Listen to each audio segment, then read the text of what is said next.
They say that video is 60% audio and 40% picture. And it couldn't be more true. They actually did studies back in the 60s and 70s when motion pictures were reaching their peak.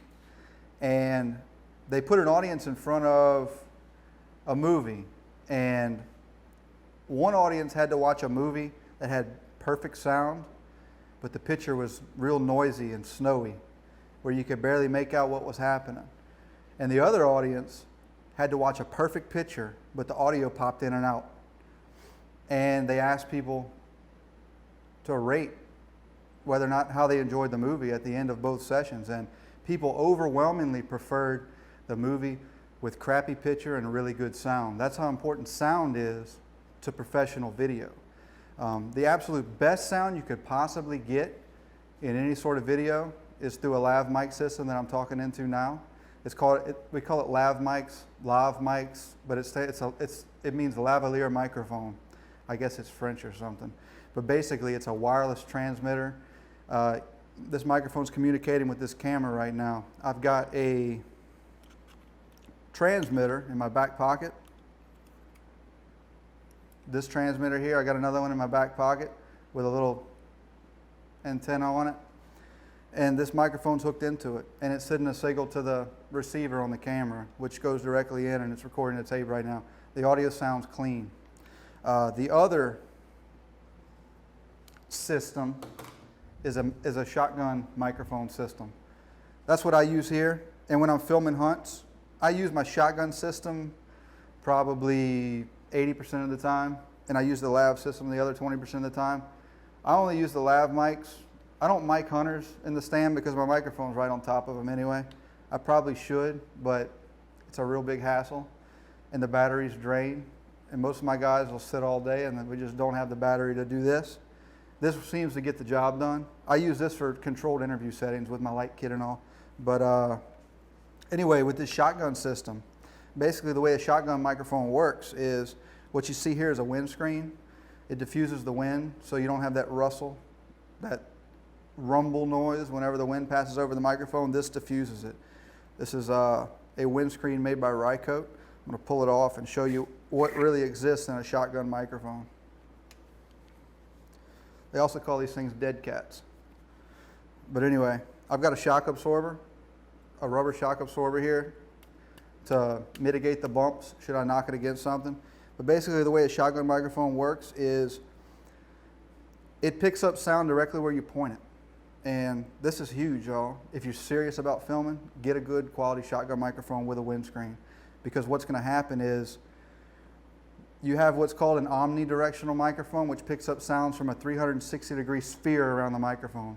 And then you have a unidirectional microphone, which is what a shotgun microphone is. Uni meaning one direction. It's going to concentrate and pick up the sounds wherever you're pointing it. And generally, the longer the microphone, the more unidirectional, and the lower degrees, it's going to pick up exactly where you point it. And you might not want a super long microphone. In the movies, they use shotgun microphones that are 6 feet long to pick up dialogue coming out of people's lips and nothing else around. This one's a good medium-sized microphone. It will pick up a little ambience on the left and right, top and bottom, but it cancels out everything behind the microphone.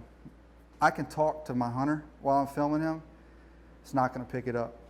If I'm whispering, it's not going to pick it up because these pickups all on the side of this microphone actually cancel the sounds on the left and right sides, and it concentrates the sounds right down the middle.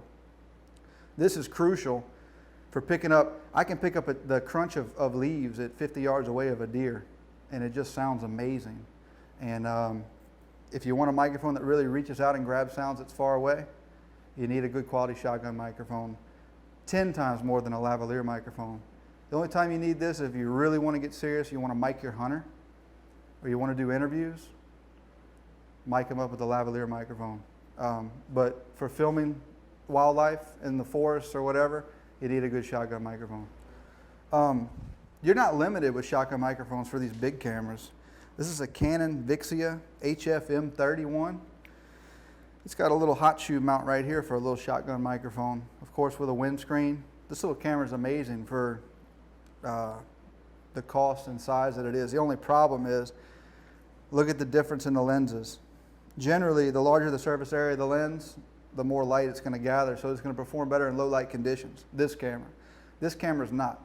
This camera's going to choke out about 20 minutes before this one does in low light conditions. But you can see the microphone. Shotgun microphones, you can get them for any camera. Just make sure you have some way to mount it to the camera. Obviously, you can't put a shotgun microphone on this little Kodak PlaySport.